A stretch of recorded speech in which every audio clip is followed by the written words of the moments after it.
कहे रीछपति सुनो हनुमाना, का चुप साधि रहे बलवाना। पवन तनय बल पवन समाना, बुद्धि विवेक विज्ञान निधाना।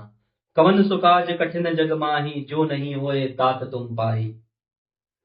ये लाइन अक्सर आपने सुना होगा, और ये भी सुना होगा कि कई लोग ये लाइन करते हैं और उन्हें उतना बेनिफिट नहीं होता है, और कई लोग को करते साथ ही बेनिफिट होता है। ऐसा क्यों होता है, आज हम लोग इस पर चर्चा करेंगे। आपका स्वागत है सप्तऋषि एस्ट्रो सूत्रा में। आज का टॉपिक बड़ा खास है। अक्सर हम लोग सुनते हैं कि अपने इष्ट देव को पुकारते साथ वो हमारे रक्षा में, हमारे मदद में सामने आ जाते हैं। तो इष्ट देव है कौन? क्या हम अपने इष्ट देव के बारे में स्वयं जान सकते हैं? क्या हमें एक एस्ट्रोलॉजर की मदद लेनी ही पड़ेगी इष्ट देव जानने में? इसको भी मैं क्लैरिफाई करूंगा। और साथ ही साथ इष्ट देव की पूजा क्यों की जाए, इष्ट देव या देवी या देवता की पूजा क्यों की जाए, और क्या इष्ट देवता और कुल देवता एक है? तो इन्हीं कुछ टॉपिक पे हम लोग बात करने वाले हैं। और आपको सबसे पहले मैं ये बता दूं कि इष्ट देवता कुल देवता दो अलग हैं। कुल देवता वो हैं जो आपके पूर्वज पूजते आ रहे हैं, उनको उनके पूर्वज ने, उनके उनके पूर्वज ने, ऐसे करके लीनिएजों से जिस देवता को पूजा जा रहा है वो आपके कुल देवता है।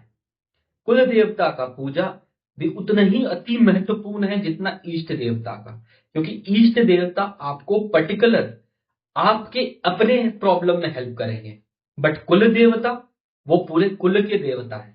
तो जब एक आपके ऊपर पूरे चारों तरफ से आपत्ति आएंगे तो इष्ट देव के साथ साथ कुल देवी देवता का भी पूजा करना उतना ही आवश्यक है। एक बनारस में ज्योतिष थे, जब मैंने उनसे पूछा कि क्या इष्ट देवता का पूजा करना ज्यादा फायदा या कुल देवता का, तो उन्होंने कहा बेटा, इष्ट देवता तुम्हारा अपना दोस्त है, बट कुल देवता प्रिंसिपल है। दोस्त तुम्हारे को लड़ाई में और इधर आपको क्लासरूम में हेल्प कर सकता है, बट अगर पूरे करिकुलम में आपको हेल्प चाहिए और आपको पास होना है तो आपको कुल देवता भी प्रसन्न रखने ही पड़ेंगे। तो इनसे इस चीज से साफ हो गया। फिर मैंने उनसे पूछा कि इष्ट देवता कैसे पता चले, तो उन्होंने मुझे काफी विस्तार से बताया कि इष्ट देवता नक्षत्र से कैसे देखा जाता है, इष्ट देवता आपके तिथि देव से कैसे देखा जाता है, और कौन से तिथि या कौन से नक्षत्र के देवता को पूजने से आपको क्या मिलेगा। वो हम लोग आने वाले टाइम में रिवील जरूर करेंगे कि अगर हमें कोई परेशानी संबंधित दुश्मनी से है, दुश्मन से, तो उस टाइम किसे पूजे। पैसा चाहिए तो उस टाइम किसे पूजे, और साथ चाहिए किसी का तो उस टाइम किसे पूजे। मगर हम लोग सबसे पहले इष्ट देवता के बारे में जानेंगे। इष्ट देवता वो आपका घनिष्ठ मित्र है जो फोन लगा, हेलो भाई लफड़ा हो गया, तो भाई नहीं पूछने वाला क्या हुआ, तुम्हारी गलती की किसकी गलती, वो भाई चल देगा, वो भाई पहुंच गया तुमसे पहले, वो बाद में पूछेगा क्या हुआ, वो पहले तुम्हारे हेल्प के लिए खड़ा हो जाएगा। तो वो है इष्ट देवता। तो आज चलिए हम लोग जानते हैं अपने इष्ट देवता को कैसे पहचाने, कैसे मनाएं। बड़ा मैं आपको एक सूत्र दे रहा हूं, जो आत्मकारक प्लैनेट है।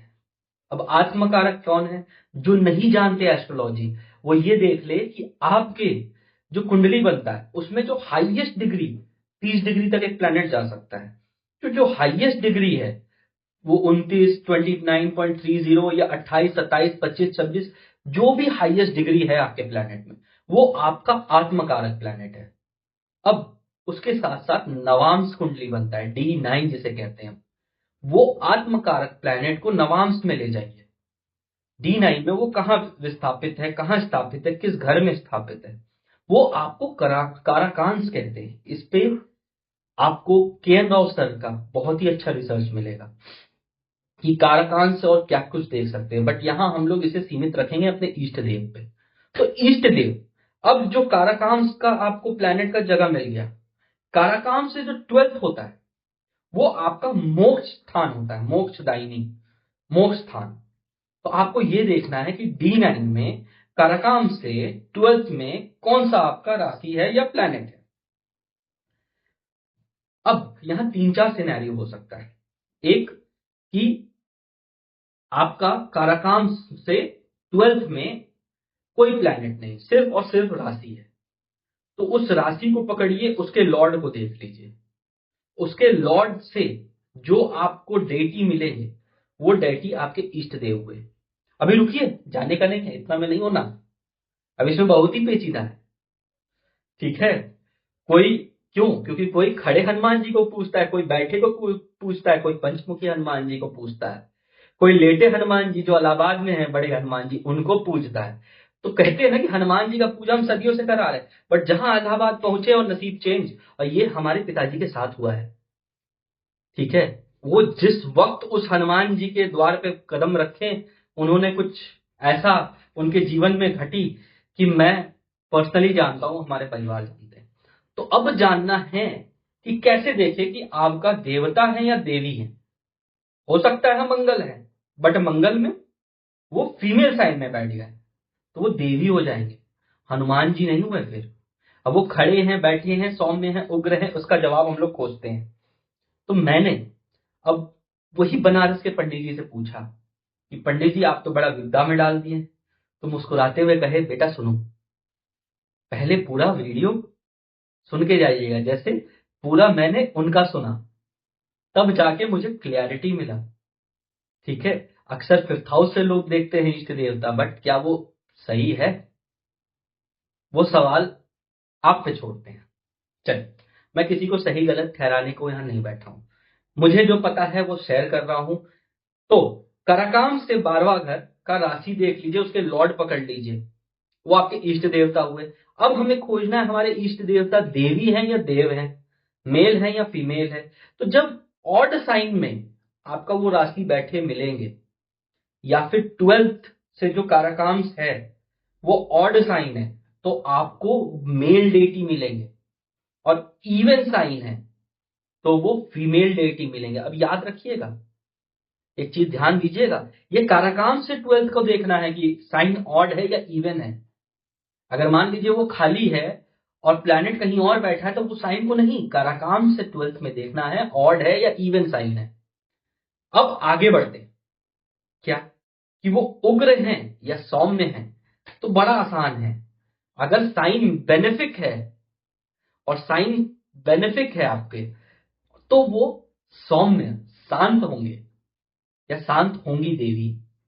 और अगर वो मेलेफिक है तो वो उग्र होंगी, वो देवी आपको प्रचंड रूप में पूजना होगा। ठीक है, इसीलिए मैंने कहा था हनुमान जी, बैठे हनुमान जी, या लेटे हनुमान जी, या फिर पंचमुखी हनुमान जी। आप देख सकते हो यहाँ पे, जब मैं इसे पास लाऊंगा तो यहाँ मैं पंचमुखी हनुमान जी भी, जिनका मैं पूजा करता हूँ, ये बैठे हुए हैं। उसका रीजन आप लोग समझ गए होंगे। और यहाँ जो दूसरे हनुमान जी भी हैं सौम्य रूप का, वो भी आपको बैठे आशीर्वाद देते दिखेंगे। तो मंदिर का भी अपना वास्तु होता है, आने वाले टाइम में हम लोग वो भी डिस्कस करेंगे। आगे बढ़ते हैं कि हम लोग को अब ये कैसे पता चले हम लोग के डेटी खड़े हैं, बैठे हैं, या लेटे हैं, या क्रॉलिंग पोजीशन में है। बड़ा आसान है, आप केंद्र घर को ले लीजिए, 1 4 7 10। फर्स्ट हाउस स्टैंडिंग में है, 4th हाउस क्राउलिंग में है, 7th हाउस सिटिंग में है, और 10th हाउस स्लीपिंग में है। अब सवाल उठेगा कि यार प्लैनेट या ताराकांश से 12वां अगर 2 है, 12 है, या कोई और है, ये 1 4 7 10 नहीं है, तो क्या? तो यहां क्लासिक बहुत ही साफ तरीके से कहता है कि 12 2 में है तो उसे हम फर्स्ट में लेके स्टैंडिंग में मानेंगे, चौथे में है तो 3 और 5 को चौथे में लेके हम उन्हें क्राउलिंग में मानेंगे, और साथ ही साथ अगर वो 7वें में है तो आपको 6 और 8 को साथ में मान के हम लोग सिटिंग में मानेंगे, और 10वें में है मतलब 11वें और 9वें में है तो उसे हम स्लीपिंग में मानेंगे। तो ये रहा आप लोग को कैसे देखना है।